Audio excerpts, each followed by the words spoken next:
1 week Chennai ట్రిప్‌లో first Chennai ఎళ్ళిన తర్వాత మహాబలిపురం అయితే నెక్స్ట్ డే ప్లాన్ చేసుకున్నాము. సన్‌రైజ్ అయితే చూద్దాము అని చెప్పేసి హోటల్ నుంచి 5 మినిట్స్ డిస్టెన్స్‌లోనే ఉంది అని చెప్పేసి మార్నింగ్ అయితే వచ్చేసామనమాట.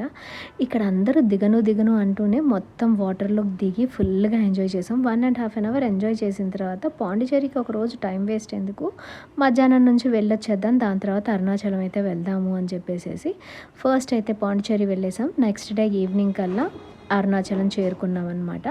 అరుణాచలం వెళ్ళగానే అక్కడ మాకు దర్శనం చేయించుతానన్నవాళ్ళు నందికి ఏదో విశేషమైన పూజ ఉంటదంట సంక్రాంతి రోజుల్లో.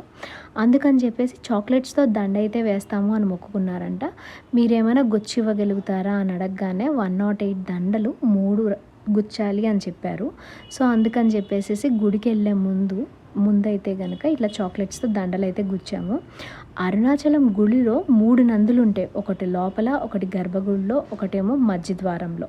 ఇలా 3 నందులకు కూడా బాగా అలంకరిస్తారు. దాని తర్వాత ఎవరిష్టమైనవి వాళ్ళు వేస్తారనమాట. మేమైతే చాక్లెట్స్